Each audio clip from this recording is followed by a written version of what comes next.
All in one நண்பர்கள் அனைவருக்கும் வணக்கம். இந்த வீடியோல இன்னைக்கு தரிசனம் எப்படி இருக்கு, திருமலையில பக்தர்களோட கூட்டம் என்ன மாதிரி இருக்கு, எஸ்எஸ்டி டோக்கன் என்ன நேரத்துக்கு கொடுக்க ஸ்டார்ட் பண்ணாங்க. எப்பவுமே நம்ம சொல்லுவோம் கீழ் திருப்பதியில எஸ்எஸ்டி டோக்கன் வாங்குறதுக்கான க்ரௌட் அப்படிங்கிறது நார்மலா இருக்குன்னா 2 மணிக்கு மேல தான் டோக்கன் கொடுத்துட்டு இருப்பாங்க. மோஸ்ட்லி இது வீக் டேஸ்ல இந்த மாதிரி தான் போயிட்டு இருக்கு. ஆனா வெள்ளிக்கிழமை, சனிக்கிழமை, ஞாயிற்றுக்கிழமை இந்த 3 நாளுமே திருமலையில பக்தர்களோட எண்ணிக்கை அப்படிங்கிறது அதிகமா இருக்கும்.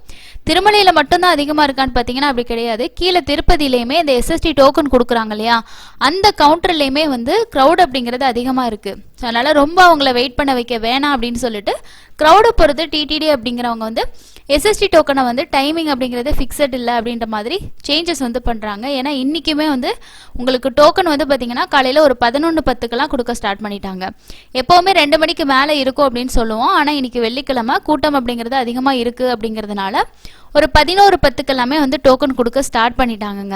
ஸோ இதுதான் இன்னைக்கு எஸ்எஸ்டி டோக்கன் கொடுக்க டைம். காலையில் 8 மணிக்கு, இன்னைக்கு காலையில் 8 மணிக்கெல்லாம் பூதேவி காம்ப்ளெக்ஸ்லாம் இந்த எஸ்எஸ்டி டோக்கன் வாங்குறதுக்கான பக்தர்களோட எண்ணிக்கை அப்படிங்கிறது அதிகமாக இருந்துச்சு. ஸோ அதனால தான் ஒரு 11 மணி 11:10க்கெல்லாம் டோக்கன் கொடுக்க ஸ்டார்ட் பண்ணிட்டாங்க. டோக்கனுமே கொடுக்க ஆரம்பிச்சு நமக்கு எவ்வளோ நேரம் இருந்துச்சுன்னு பார்த்தீங்கன்னா சரியா ஒரு 1 மணி நேரம், ஒரு 12 மணி 12:15க்குள்ள எல்லா டோக்கனும் கம்ப்ளீட் ஆயிருச்சு. எஸ்எஸ்டி டோக்கன் ஆகட்டும், அதே மாதிரி ஸ்ரீவாரிமெட்டுக்கான நடைபாதை டோக்கன் எல்லாமே கம்ப்ளீட்டாக முடிஞ்சிருச்சுங்க. ஸ்ரீவாரிமெட்டுக்கான டோக்கன் இன்னைக்கு எவ்வளோ கொடுத்துருந்தாங்க அப்படின்னா, இன்னைக்கு கொஞ்சம் ஸ்லாட் எக்ஸ்ட்ரா தாங்க கொடுத்துருக்காங்க. அதாவது 2000 டிக்கெட்ஸ் தான், ஒரு 4 ஸ்லாட் டிக்கெட் தான் கொடுக்குறாங்க. ஒரு ஸ்லாட்டுக்கு 500 டிக்கெட் அந்த மாதிரி கொடுக்குறாங்க. இதுவே நீங்கள் இந்த டிக்கெட் எடுத்துக்கிட்டிங்கன்னா, அதாவது எஸ்எஸ்டி டோக்கன் எடுத்துக்கிட்டிங்க அப்படின்னா ஒரு 10,000 டிக்கெட்ஸ் அந்த மாதிரி கொடுக்குறாங்க. ஏன்னா வீக்கெண்ட்ஸில் க்ரௌடு நேரடி சர்வதர்ஷனத்துலாம் அதிகமாக இருக்கும். அவங்களுக்கும் தர்ஷன் பார்க்க வைக்கணும் இல்லையா, அதனால டிடிடி இப்போ எஸ்எஸ்டி டோக்கன் அப்படிங்கிறத கம்மியாக தான் கொடுக்குறாங்க. ஸ்ரீவாரிமெட்டு டோக்கன் ரொம்பவே கம்மி. ஸ்டார்டிங்கில் 5000 கொடுத்தாங்க, அதுக்கப்புறம் 3000 4000 இந்த மாதிரி இருந்துச்சு. இப்போ 2000 டோக்கன்ஸ் தான் கொடுக்குறாங்க. நாளைக்கு எஸ்எஸ்டி டோக்கன் வாங்க ப்ரோவோட பிளானில் இருக்கும். ஸோ என்ன டைமுக்கு கொடுப்பாங்கன்னா, காலையிலே உங்களுக்கு இன்றைக்கே பார்த்தீங்க 8 மணிக்கு க்ரௌடு இருந்துச்சு. நாளைக்கு அதே மாதிரி இருந்துச்சுன்னா ஒரு 10-11 மணிக்கெலாம் கொடுக்கறதுக்கு சான்ஸ் இருக்குது. நீங்கள் மதியத்துக்கு மேலே தான் போகிறீங்க அப்படின்னா கண்டிப்பாக டோக்கன் கிடைக்காது. நம்ம நம்மளோட டெலிகிராமில் ஷேர் பண்ணுவோம். நீங்கள் அதில் செக் பண்ணி பார்த்துக்கலாம் டோக்கன்ஸ் என்ன டைமில் கொடுக்குறாங்க அப்படின்னு சொல்லிட்டு. அதை பார்த்துட்டு நீங்கள் பிளான் பண்ணலாம். இல்லைனா நேரடி சர்வதர்ஷனத்தில் நீங்கள் ஜாயின் பண்ணிக்க முடியும். கீழ் திருப்பதியில் நீங்கள் ட்ரெயினில் போனீங்கன்னா ரயில்வே ஸ்டேஷனுக்கு பக்கத்தில் இருக்கக்கூடிய விஷ்ணு நிவாசத்தில் நீங்கள் எஸ்எஸ்டி டோக்கன் வாங்கிக்கலாம். இல்லை நான் பஸ்ஸில் தான் போகிறேன் அப்படின்ற மாதிரி நீங்கள் நினச்சிங்கன்னா நீங்கள் மெயின் பஸ் ஸ்டாண்ட் கிட்ட இருக்க ஸ்ரீனிவாசம் காம்ப்ளெக்ஸில் போயிட்டு இந்த எஸ்எஸ்டி டோக்கன் வாங்கலாம். இதை தவிர அலிப்பிரி நடைபாதை கிட்ட போகிறீங்க அப்படின்னா நீங்கள் பூதேவி காம்ப்ளெக்ஸில் 2 விதமான டோக்கன் கிடைக்கும். ஒன்று எஸ்எஸ்டி டோக்கன், இன்னொன்று ஸ்ரீவாரிமெட்டுக்கான டோக்கன். ஸ்ரீவாரிமெட்டு டோக்கன் வாங்கினோம் அப்படின்னா நம்ம நடந்து போயிட்டு அதை ஸ்கேன் பண்ணிட்டு போனாதான் தரிசன கியூல நம்மள அலோவ் பண்ணுவாங்க. இன்னைக்கு பொறுத்த வரைக்கும் நேரடி சர்வதர்ஷனத்தோட அப்டேட் என்ன அப்படின்னா, பக்தர்களோட கூட்டம் தொடர்ந்து அதிகமாக தாங்க இருக்கு. இலவச தரிசனத்துக்கு வரக்கூடிய எல்லா கம்பார்ட்மெண்ட்டுமே ஃபில் ஆகி சிலாத்தோரணம் வரைக்கும் பக்தர்கள் வெயிட் பண்ணிக்கிட்டு இருக்காங்க. இன்னைக்கு காலையில் 8 மணிக்கு அப்புறமா போறவங்களுக்கு எவ்வளோ நேரம் ஆகுதுன்னா 24 மணி நேரம் நேரடி சர்வதர்ஷனத்தில் ஆகலாம் அப்படிங்கிறது தான் அப்டேட். வெள்ளிக்கிழமையே நமக்கு க்ரௌட் அப்படிங்கிறது அதிகமாகுது, டைமிங் அப்படிங்கிறதும் அதிகமாக இருக்கு. நாளைக்கும் உங்களுக்கு மேபி இதில் 24ங்கிறது அதே கூட இருக்கலாம். சில நேரம் 30 மணி நேரம் கூட ஆகலாம். க்ரௌட் அப்படிங்கிறது கண்டிப்பாக இருக்குங்க. அதுக்கப்புறம் நீங்கள் 300 ரூபாயில் போறீங்கன்னா 3லேருந்து 5 மணி நேரமும், எஸ்எஸ்டி டோக்கனுக்கு 5லேருந்து 7 மணி நேரம் ஆகலாம். இதுதான் இன்னைக்கு இருக்கக்கூடிய நேரடி சர்வதர்ஷனத்தோட அப்டேட்டுங்க. அடுத்ததா திருமலைக்கு விஐபி ரெக்கமெண்டேஷன்ல தரிசனம் போகலாம். இந்த ரெக்கமெண்டேஷன் லெட்டர் மூலமா விஐபி தரிசன டிக்கெட் வாங்குறது ஜூலைலேருந்து செப்டம்பர் வரைக்கும் என்னென்ன தேதிகளில் இந்த தரிசனங்கள் ரத்து அப்படிங்கிற மாதிரி டிடிடி அஃபிஷியலாக அப்டேட் பண்ணியிருக்காங்க. அதில் ஜூலை மாதம் நமக்கு 14ஆம் தேதி கோவில் ஆழ்வார் திருமஞ்சனம் இருக்கு. அதனால 13ஆம் தேதி அன்னைக்கு ரெக்கமெண்டேஷன் லெட்டர் அக்செப்ட் பண்ண மாட்டாங்க. ஜூலை 14 அன்னைக்கு இந்த ரெக்கமெண்டேஷன்ல வரக்கூடிய விஐபி டிக்கெட் மட்டும் தாங்க கேன்சல். அதே மாதிரி ஜூலை 17ஆம் தேதி அன்னைக்கு ஆணிவார ஆஸ்தானம் இருக்கு. ஜூலை 19ஆம் தேதி அன்னைக்கு இது கேன்சல் அப்படின்னு சொல்லியிருக்காங்க. அடுத்தது ஜூலை 29ஆம் தேதி அன்னைக்கு இந்த ரெக்கமெண்டேஷன்ல வரக்கூடிய விஐபி தர்ஷன் கேன்சல். ஆகஸ்ட்ல ஆகஸ்ட் 22 அங்குரார்ப்பணம் 4 பவித்ரோற்சவத்துக்கான அங்குரார்ப்பணம் நடக்குது, அதனால அன்னைக்கு கேன்சல். அதே மாதிரி 24ஆம் தேதி அன்னைக்கு பவித்ரோற்சவம், பவித்ர சம்பரணம், செகண்ட் டே ஆஃப் பவித்ரோற்சவம், 2வது நாள் பவித்ரோற்சவம் இருக்கிறனால அன்னைக்கும் கேன்சல்னு சொல்லியிருக்காங்க. செப்டம்பர் 8ஆம் தேதி அன்னைக்கு ஸ்ரீவாரி பிரம்மோற்சவம் நடக்கிறதுக்கான கோவில் ஆழ்வார் திருமஞ்சனம் நடக்கும். ஸோ அன்னைக்கு இந்த விஐபி தரிசனங்கள் ரெக்கமெண்டேஷன்ல வரவங்களுக்கு கேன்சல். செப்டம்பர் 14ஆம் தேதி அன்னைக்கு வந்து பிரம்மோற்சவத்துக்கான அங்குரார்ப்பணம் நடக்குது. அதே மாதிரி செப்டம்பர் 15ஆம் தேதியிலேருந்து 23ஆம் தேதி வரைக்கும் ஸ்ரீவாரி பிரம்மோற்சவம் இருக்கு. இப்போ ரெக்கமெண்டேஷன் லெட்டர் கேன்சல், அதாவது ரெக்கமெண்டேஷன்ல வரக்கூடிய விஐபி தர்ஷன் டிக்கெட் கேன்சல் அப்படின்னா இது எந்த கேட்டகரியில வருதுன்னா, ஒரு விஐபி மூலமாக நம்ம ரெக்கமெண்டேஷன் வாங்கிட்டு வரோம். ஒரு எம்பி, எம்எல்ஏ, அதே மாதிரி வந்து டிடிடியோட போர்டில் இருக்கக்கூடிய மெம்பர்ஸ் மூலமாக ரெக்கமெண்டேஷன் லெட்டர் வாங்கிட்டு போயிட்டு நம்ம ஜேஇ ஆஃபீஸில் கொடுத்தோம்னா அடுத்த நாள் தரிசனம் பார்க்கறதுக்கு நமக்கு விஐபி டிக்கெட் கொடுப்பாங்க. ஸோ இந்த தரிசனங்கள் மட்டும்தான் கேன்சல். இதை தவிர நமக்கு வந்து ஸ்ரீவாணி விஐபியில் போகிறோம் பார்த்தீங்களா, அது எல்லாமே இருக்குது. அது மட்டும் இல்லாமல் முக்கியமாக ப்ரோட்டோக்கால் படி வரக்கூடிய விஐபிக்கு வந்து தர்ஷன்ஸ் வந்து பார்த்தீங்கன்னா எப்பயும் போல் வந்து இருக்கும். ஸோ அதனால் இதில் கன்ஃபியூஸ் ஆக ஒன்றும் இல்லை. நீங்கள் ரெக்கமெண்டேஷனில் போகிற பிளான் இருக்குன்னா மட்டும் நீங்கள் நோட் பண்ணிக்கோங்க. அடுத்தது நம்ம ஏற்கனவே அப்டேட் பண்ணியிருந்தோம். என்ன அப்படின்னா, வியாழக்கிழமைக்கான எஸ்எஸ்டி டோக்கன் வந்து டிடிடி இப்போ ரீசெண்டாக வந்து நிறுத்தி வச்சுருக்காங்க. இந்த வாரமே கொடுக்கலங்க. ஒவ்வொரு புதன்கிழமையுமே வியாழக்கிழமைகளுக்கான எஸ்எஸ்டி டோக்கன் வந்து கொடுக்க மாட்டாங்க. ஸோ அன்னைக்கு வந்து நம்ம என்ன அப்படின்னா, நேரடி சர்வதர்ஷனத்தில் போகிறவங்களுக்கு வந்து கொஞ்சம் சீக்கிரமாக தர்ஷன் பார்க்கணும். வெள்ளிக்கிழமைகளில் அபிஷேகம் இருக்குது, அதனால் லேட் ஆகக்கூடாது, கூட்டம் அதிகமாகி அவங்களுக்கான டைமிங் வந்து அதிகமாகக்கூடாது அப்படிங்கிறதுக்காக இப்போ ரீசெண்டாக டிடிடி வந்து வியாழக்கிழமைகளுக்கான எஸ்எஸ்டி டோக்கன் கேன்சல் பண்ணியிருக்காங்க. நமக்கு வந்து வெள்ளிக்கிழமை வந்து நமக்கு வந்து டிக்கெட் கொடுப்பாங்க. அதாவது வியாழக்கிழமை வெள்ளிக்கிழமைக்கான டிக்கெட் கிடைக்கும், புதன்கிழமை வியாழக்கிழமைக்கான டிக்கெட் வந்து கிடைக்காதுங்க. ஸோ ஒரு வியாழக்கிழமையே எஸ்எஸ்டி டோக்கன் இருக்காது, நேரடி சர்வதர்ஷனம் தான் போகிற மாதிரி இருக்கும். அடுத்ததான் நம்ம என்ன இன்ஃபர்மேஷன் பார்க்க போகிறோம் அப்படின்னா, இப்போது திருமலையில் கீழ் திருப்பதியில் நமக்கு எஸ்எஸ்டி டோக்கன் வந்து கொடுக்குறாங்க. இந்த எஸ்எஸ்டி டோக்கன் கிடைக்கல, ஆன்லைன்லேயே நம்ம தர்ஷன் டிக்கெட் புக் பண்ணல அப்படின்னா திருமலைக்கு போயிட்டு நம்ம நேரடி சர்வதர்ஷனம் வந்து ஜாயின் பண்ணிக்கலாம். அப்படி நம்ம ஜாயின் பண்ணிவிட்டு அதில் கொடுக்கக்கூடிய டோக்கனை வாங்கிட்டு நம்ம திரும்பவும் அங்கேயே வெயிட் பண்ணுறேன்னா வெயிட் பண்ணலாம். இல்லை அப்படின்னா நம்ம வந்து வெளியில் வந்துட்டு திரும்பவும் ரீஎன்ட்ரி பாயிண்ட் மூலமாக உள்ளே போயிட்டு நம்ம சுவாமி தரிசனம் வந்து பார்க்குற ஆப்ஷன் வந்து இருக்குங்க.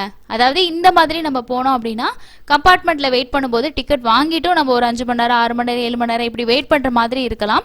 அதுக்கு நம்ம வந்து வெளியில் வந்துட்டு போனோம் அப்படின்னா ஒரு மணி நேரத்தில் 1லேருந்து ஒரு 2 மணி நேரத்துக்குள்ளே நீங்கள் வந்து அந்த ரீஎன்ட்ரி பாயிண்ட் மூலமாக வந்து தர்ஷன் பார்க்கலாங்க. அது மட்டும் இல்லாமல் இந்த ரீஎன்ட்ரி பாயிண்ட் வந்து எங்கே இருக்குது, இதில் எப்படி நீங்கள் வந்துட்டு போகிறது, இதை பற்றின இன்ஃபர்மேஷன் பார்க்கலாம். இது வந்து எந்த டிக்கெட்டுமே புக் பண்ணாமல் திருமலைக்கு நேரடி சர்வதர்ஷனம் பிளான் பண்ணுறவங்களுக்கு இந்த தகவல் யூஸ்ஃபுல்லாக இருக்கும். நீங்களும் ரீஎன்ட்ரி பாயிண்ட் மூலமாக இந்த மாதிரி தர்ஷன் பார்த்துருந்தீங்கன்னா மறக்காமல் கீழே இருக்க கமெண்ட்ஸில் வந்து ஷேர் பண்ணுங்க. இப்போ மற்ற தரிசனங்கள், அதாவது எஸ்எஸ்டி டோக்கன் தரிசனம், 300 ரூபா தரிசனம், நம்ம இந்த சேவாவில் போகிறோம் பார்த்தீங்களா, ஆர்ஜித சேவா டிக்கெட், இந்த மாதிரி போகக்கூடிய டிக்கெட்டுக்கு எல்லாமே ஒரே ஒரு என்ட்ரி பாயிண்ட், அதாவது சேமாக தான் இருக்கும். இப்போ 300 ரூபா தர்ஷன் டிக்கெட்னா ஏடிசி சர்க்கிள் வழியாக போவோம், ஆர்ஜித சேவா டிக்கெட்டில் போகிறீங்கன்னா சுபதம் என்ட்ரி வழியாக போவோம். இந்த மாதிரி ஒரு தரிசனங்களுக்கு ஒரு என்ட்ரி பாயிண்ட் வந்து இருக்குது. ஆனால் நேரடி சர்வ தரிசனத்தை பொறுத்த வரைக்கும் என்ட்ரி அப்படிங்கிறது வந்து மாறிக்கிட்டே இருக்கும். காரணம் என்ன அப்படின்னா, கூட்டத்தை பொறுத்து வந்து மாறும். இப்போ வந்து கம்பார்ட்மெண்ட்டில் வந்து கம்மியாக தான் இருக்குது அப்படின்னா நம்ம ஒரு வழியாக வந்து இந்த கியூவில் வந்து ஜாயின் பண்ணிக்கிற மாதிரி இருக்கும். இதுவே வந்து வெளியில் நாராயணகிரி ஷெட்டு தாண்டி கியூ நிற்கிது அப்படின்னா ஒரு இடங்கள்ல நமக்கு வந்து வச்சுருப்பாங்க. இன்றைக்கி பொறுத்த வரைக்கும் சிலா தோரணம் வரைக்கும் இருக்கு இல்லையா, ஸோ அங்கே போயிட்டு தான் நம்ம கியூவில் ஜாயின் பண்ணுற மாதிரி இருக்கும். அதனால் இந்த நேரடி சர்வதர்ஷனம் அப்படிங்கிறதுக்கான என்ட்ரி பாயிண்ட் அப்படிங்கிறது அடிக்கடி வந்து மாறிக்கிட்டே இருக்குங்க. நேரடி சர்வதர்ஷனத்தோட க்ரௌட் அப்படிங்கிறது நார்மலாக இருக்குது, கம்பார்ட்மெண்ட் மட்டும்தான் ஃபில் ஆகியிருக்கு அப்படிங்கிற பட்சத்தில் நமக்கு என்ட்ரி பாயிண்ட் எங்கே இருக்கும் அப்படின்னா கிறிஸ்தவ தேஜா சர்க்கிள் இருக்கு இல்லையா, ஸோ அங்கே தான் வந்து என்ட்ரி பாயிண்ட்டாக வந்து இருக்கும். இன்னும் கொஞ்சம் க்ரௌட் அதிகமாக இருக்குது அப்படின்னா சிலா தோரணம் போயிட்டும், இல்லை அதையும் தாண்டி கொஞ்சம் அதிகமாக இருக்குது அப்படின்னா ஆக்டோபர் சர்க்கிளில் போயிட்டு நம்ம வந்து ஜாயின் பண்ணுற மாதிரி இருக்குங்க. இல்லை இதை விட இன்னும் க்ரௌடு ஹெவியாக அதிகமாகுது, சில டைம் வீக்கெண்ட்ஸ்லாம் க்ரௌடு ஹெவியாக இருக்குது அப்படின்ற பட்சத்தில் நம்ம எங்கே ஜாயின் பண்ணுற மாதிரி இருக்கும் அப்படின்னா பாட்ட கங்கம்மா கோயில் இருக்கு இல்லைங்களா, ஸோ அங்கே போயிட்டு நம்ம வந்து நேரடி சர்வதர்ஷனத்துக்கு ஜாயின் பண்ணுற மாதிரி இருக்கும்.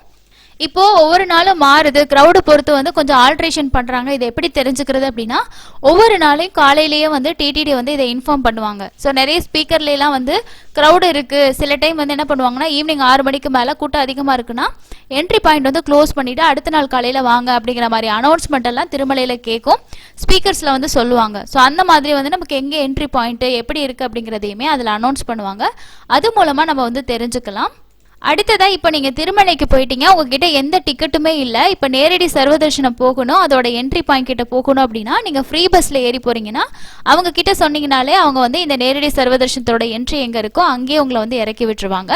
இன்னொரு விஷயம் வந்து நமக்கு 24 மணி நேரமும் இந்த சர்வதர்ஷனத்துக்கான என்ட்ரி பாயிண்ட் அப்படிங்கிறது ஓப்பனில் தாங்க இருக்கும். ஸோ அந்த என்ட்ரி பாயிண்டில் போய் நம்ம எப்போ வேணாலும் ஜாயின் பண்ணிக்கலாம். ஆனால் இது வந்து எப்போ வந்து க்ளோஸ் பண்ணுவாங்க, இதுக்கு மேலே வந்து ஜாயின் பண்ணாதீங்க அப்படின்னு சொல்லுவாங்கன்னா, ரொம்பவே கூட்டம் அதிகமாக இருக்குது, அவங்களுக்கே வெயிட்டிங் டைம் அதிகமாக இருக்குது, இதுக்கு மேலே ஜாயின் பண்ணாங்கன்னா இன்னும் லைன் வந்து பெருசாக போகும் அப்படின்ற பட்சத்தில் என்ன பண்ணுவாங்கன்னா, ஈவினிங் வந்து அந்த லைனை க்ளோஸ் பண்ணிவிட்டு அடுத்த நாள் காலையில் 6 மணிக்கு வந்து ஜாயின் பண்ணிக்கோங்க அப்படிங்கிற மாதிரி அனௌன்ஸ்மெண்ட் வரும். இல்லை நார்மல் டேஸ் தான் அப்படின்னா இந்த நேரடி சர்வதர்ஷனத்தோட க்யூவில் நீங்கள் எப்போ வேணாலும் போய் ஜாயின் பண்ணிக்கலாம். இன்றைக்கெல்லாம் பார்த்தீங்கன்னா காலையில் 8 மணிக்கு மேலே போகும்போது 24 மணி நேரம் அப்படின்னு சொல்லி டிடிடி அப்டேட் பண்ணுறாங்க. க்ரௌட் அப்படிங்கிறது சிலா தோரணம் வரைக்கும் இருக்குது இல்லைங்களா?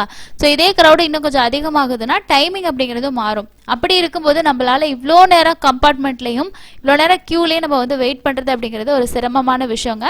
அது மட்டும் இல்லாமல் இந்த மாதிரி டைமில் நீங்கள் குழந்தைங்க வயசானவங்கலாம் இந்த மாதிரி க்ரௌடில் கூட்டிகிட்டு போகிறீங்கன்னா அவங்களுக்கும் வந்து சிரமமாக வந்து இருக்கும்.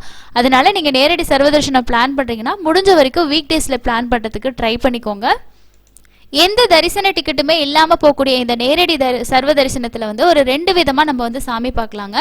ஒன்று வந்து என்ன அப்படின்னா, நம்ம லைனில் போகிறோம், அதுக்கப்புறம் கம்பார்ட்மெண்ட்டில் போயிட்டு வெயிட் பண்ணுறோம், அங்கே இருந்து நம்ம அப்படியே போயிட்டு சாமி பார்த்துட்டு வரலாம். ஸோ அது அன்றைக்கி எவ்வளோ நேரம் ஆகும் அப்படிங்கிறத சொல்கிறாங்களோ அதுக்கு ஏற்ற மாதிரி உங்களுக்கு டைமிங் வந்து ஆகும். இல்லை அப்படி என்னால் ரொம்ப நேரம் இந்த மாதிரி க்யூலையும் கம்பார்ட்மெண்ட்லேயும் என்னால் வந்து வெயிட் பண்ண முடியாது அப்படின்னா, உங்களுக்கு க்யூவில் வந்து பார்த்திங்கன்னா ஒரு டோக்கன் வந்து கொடுப்பாங்க. அதை வாங்கிட்டு நீங்கள் அங்கேருந்து வெளியில் வந்துடலாம். வெளியில் வந்துட்டு ரீஎன்ட்ரி ஜாயின் பண்ணி நீங்கள் வந்து சுவாமி தரிசனம் வந்து பார்க்கலாங்க. அடுத்தது இந்த ரீஎன்ட்ரி தரிசனம் போகிறதுக்கு என்ன மாதிரி ரூல்ஸ் இருக்குது, ஸோ என்னென்ன விஷயம் நம்ம வந்து தெரிஞ்சுக்கணும் அப்படின்னு சொல்லி பார்க்கலாங்க. இப்போது க்ரௌடு வந்து அதிகமாக இருக்குது, நீங்கள் வந்து டோக்கனை வாங்கிட்டு வெளியில் வந்துட்டு திரும்ப போயிட்டு சாமி பார்க்கலாங்கிற பிளானில் இருக்கீங்கன்னா, ஃபஸ்ட்டு நம்ம வந்து டோக்கன் வாங்குறதுக்கு முன்னாடி நம்மளோட மொபைலில் டெபாசிட் பண்ணிவிட்டு டிக்கெட் வாங்கினதுக்கப்புறமா நீங்கள் கீழே இருக்கக்கூடிய ஹாலில் தான் இருக்கீங்க அப்படின்னா நம்பர் 11க்கு ஆப்போசிட்டில் ஒரு ரீஎன்ட்ரி கேட் இருக்குங்க. மேலே அப்படின்னா 21 நம்பருக்கு ஆப்போசிட்டில் ஒரு கேட் இருக்குது. ஸோ இது வழியாக தான் நீங்கள் வந்து வெளியே வரணுங்க. வெளியே வரதுக்கு முன்னாடி அந்த இடத்துலையே உங்களுக்கு ஸ்கேன் பண்ணுவாங்க டிக்கெட்டை. அதில் நீங்கள் வந்து நான் இன்னும் சாமி பார்க்கல, நான் வெளியில் போயிட்டு வரலான் இருக்கேன் அப்படின்னு சொல்லி நீங்கள் அவங்கக்கிட்ட சொல்லிவிட்டு மறுபடியும் உங்களை எத்தனை மணிக்கு அலோவ் பண்ணுவாங்க அப்படின்னு சொல்லி அங்கே இருக்கக்கூடிய ஸ்டாஃப் இல்லைனா சேவாஸ் இருப்பாங்க இல்லையா, அவங்கக்கிட்ட நீங்கள் கேட்டிங்கன்னா அவங்களே வந்து சொல்லுவாங்க. ஸோ இந்த மாதிரி ரீஎன்ட்ரி எப்படி போகிறது என்னென்னு கேட்டிங்கன்னா அவங்களே வந்து உங்களுக்கு சொல்லிடுவாங்க. சப்போஸ் யாருமே எதுவுமே சொல்லலை, இந்த டைம் வாங்க அப்படின்னு சொல்லலை அப்படின்னா உங்களுக்கு ஒரு டோக்கன் கொடுப்பாங்க பார்த்தீங்களா, அதில் வந்து மென்ஷன் பண்ணியிருப்பாங்க உங்களுக்கு என்ன டைம் தர்ஷன் அப்படின்னு சொல்லிட்டு.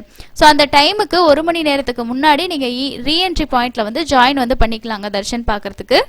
இப்போ உங்களுக்கு இந்த க்யூவில் நிற்கிறப்பயே வந்து தெரிஞ்சிடும் க்ரௌடு எப்படி இருக்குது, கம்பார்ட்மெண்ட் எப்படி ஃபில் ஆகிட்டு இருக்கு. நம்ம போய் கம்பார்ட்மெண்ட்டில் வெயிட் பண்ணோம் அப்படின்னா சாமி பாத்திர முடியுமா, இல்லை இன்னும் நம்ம ரொம்ப நேரம் வெயிட் பண்ண வச்சு தான் அனுப்புவாங்களா அப்படிங்கிற மாதிரி உங்களுக்கு க்ரௌடை பார்த்தாலே தெரிஞ்சிடும். அதை வச்சே நீங்கள் வந்து ரீஎன்ட்ரி தர்ஷன் போகலாமா இல்லை நேரடி சர்வதர்ஷனமே போயிடலாமா அப்படின்னு சொல்லி நீங்கள் வந்து டிசைட் பண்ணுற மாதிரி தாங்க இருக்கும்.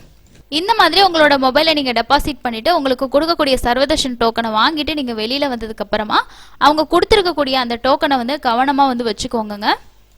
அதுக்கப்புறமா இந்த ரீஎன்ட்ரி கேட் இருக்குது பார்த்தீங்களா, இது வந்து மேற்கு மாட வீதியில் தாங்க இந்த கேட்டு வந்து இருக்குது. சப்போஸ் உங்களுக்கு தெரியல அப்படின்னா கூட அங்கே இருக்கவங்ககிட்ட கேட்டிங்கன்னா உங்களுக்கு வந்து சொல்லுவாங்க. ஸோ இந்த இடத்துக்கு நீங்கள் வந்து போனீங்கன்னா ரீஎன்ட்ரி அங்கேயே வந்து உங்களுக்கு வந்து மென்ஷன் பண்ணி போட்டிருப்பாங்க. அதனால் உங்களால் ஈஸியாக வந்து போகக்கூடியதாக இருக்குங்க. இந்த கேட்டு உங்களுக்கு 24 மணி நேரமும் ஓப்பனில் தாங்க இருக்கும். ஸோ நீங்கள் எப்போ வேணாலும் போயிட்டு வந்து ஜாயின் பண்ணிக்கலாங்க. இல்லை நம்மளோட டோக்கனில் ஒரு டைம் போட்டிருப்பாங்க பார்த்தீங்களா, அந்த டைம்லேருந்து 1 மணி நேரத்துக்கு முன்னாடி கூட நீங்கள் வந்து போய் ஜாயின் பண்ணிக்கலாம். ஸோ வெளியில் வந்துட்டு கொஞ்சம் ரெஃப்ரெஷ் ஆகிட்டு போனால் நல்லா இருக்குன்ற ஒரு ஃபீல் இருக்கிறவங்க இந்த மாதிரி வந்து போகலாம். இல்லை குழந்தைங்களாம் இருந்தாங்கன்னா ரொம்ப நேரம் பசி தாங்க மாட்டாங்க, உள்ளேயே வந்து கம்பார்ட்மெண்ட்டில் உட்கார வைக்கிறது கஷ்டம் அப்படின்னா கொஞ்சம் நேரம் வெளியில் வந்துட்டு கூட நீங்கள் இந்த மாதிரி வந்து தரிசனம் வந்து போகலாங்க. அது மட்டும் இல்லாமல் உங்களுக்கு கொடுத்துருக்கக்கூடிய அந்த டோக்கன் டைமுக்கு முன்னாடியே போக பாருங்க. ஸோ லேட்டாக வந்து ஜாயின் பண்ணாதீங்க, டைமிங் அப்படிங்கிறத வச்சுக்கோங்க. ஸோ இந்த டைமுக்கு முன்னாடி நம்ம போகிற மாதிரி இருக்கும் அப்படின்ற மாதிரி நீங்கள் வந்து போய் என்ட்ரி பண்ணிக்கலாம். இப்போ இந்த ரீஎன்ட்ரி பாயிண்ட் மூலமாக நீங்கள் தரிசனம் போகிறீங்க அப்படின்னா என்ன ஒரு யூஸ்ஃபுல்லாக இருக்கும் அப்படின்னா, குழந்தைங்களெல்லாம் வச்சுக்கிட்டு ரொம்ப நேரம் உள்ளே இருக்க முடியாது அப்படிங்கிறவங்க இப்படி வெளியில் வந்துட்டு போகலாம். அப்படி நம்ம ரீஎன்ட்ரி பாயிண்ட் மூலமாக திரும்பவும் ஜாயின் பண்ணுறோம் அப்படின்னா நம்மளை வந்து எந்த கம்பார்ட்மெண்ட் அடுத்து ஓப்பன் பண்ண போகிறாங்களோ அந்த கம்பார்ட்மெண்ட்டில் வந்து உட்கார வைப்பாங்க. அதுக்கப்புறம் அந்த கம்பார்ட்மெண்ட் ஓப்பன் பண்ணும்போது நம்ம அவங்க கூடயே போயிட்டு வந்து சாமி வந்து பார்க்கலாங்க. இந்த மாதிரி ரீஎன்ட்ரி பாயிண்ட் அப்படிங்கிறது நம்மளால் ரொம்ப நேரம் கம்பார்ட்மெண்ட்டில் உட்கார முடியாது, டைமிங் வந்து அதிகமாகும் அப்படின்ற பட்சத்தில் நீங்கள் யூஸ் பண்ணிக்கலாங்க. உங்களுக்கு ஒரு டைமிங் மென்ஷன் பண்ணியிருக்காங்கன்னா அதுலேருந்து ஒரு 1 ஹவர் முன்னாடி போக பாருங்கள். சப்போஸ் இப்போ அடுத்த நாள் நைட்டு தான் நமக்கு மென்ஷன் பண்ணி கொடுக்குறாங்க, கூட்டம் அதிகமாக இருக்குது அப்படின்ற போது நம்ம அது வரைக்கும் வெயிட் பண்ணுமான்னு பார்த்தீங்கன்னா அங்கே இருக்கிறவங்ககிட்ட கேட்டிங்கன்னா பக்கத்தில் கேட்டிங்கன்னா தெரியும். ஸோ தரிசனம் வந்து எவ்வளோ நேரம் ஆகிட்டுருக்கு அப்படின்னு சொல்லிட்டு. ஸோ அந்த மாதிரி நம்ம வந்து ஒரு 2 or 3 hours இருந்துட்டு கூட நம்ம வந்து போகலாம். அப்படி போகிற சமயத்தில் வந்து ஒரு 2 மணி நேரம் கேப்பில் தாங்க அடுத்தடுத்த கம்பார்ட்மெண்ட் வந்து ஓப்பன் பண்ணுறாங்க. ஸோ அதுக்கேற்ற மாதிரி உங்களுக்கு வந்து இருக்கும். ஸோ நம்மளால் அவ்வளோ நேரம் இருக்க முடியாது அப்படின்றவங்க வெளியில் வந்துட்டு கூட இந்த ஆப்ஷனை வந்து பயன்படுத்திக்கலாங்க. இப்போ நம்ம வந்து வீக் டேஸில் வந்து போகிறோம், திருமலையில் கூட்டமே இல்லை, கீழே SST டோக்கனும் வாங்கியிருக்கோம் அப்படின்னும் போது நீங்கள் நேரடி சர்வ தரிசனத்துலேயும் ஒரு தடவை சாமி பார்த்துக்கலாம். அதே போல் நீங்கள் வந்து இந்த SST டோக்கன்லேயும் ஒரு தடவை சாமி பார்த்துக்கலாம். மொத்தமாக 2 தடவை நீங்கள் வந்து சாமி பார்த்துக்கலாங்க.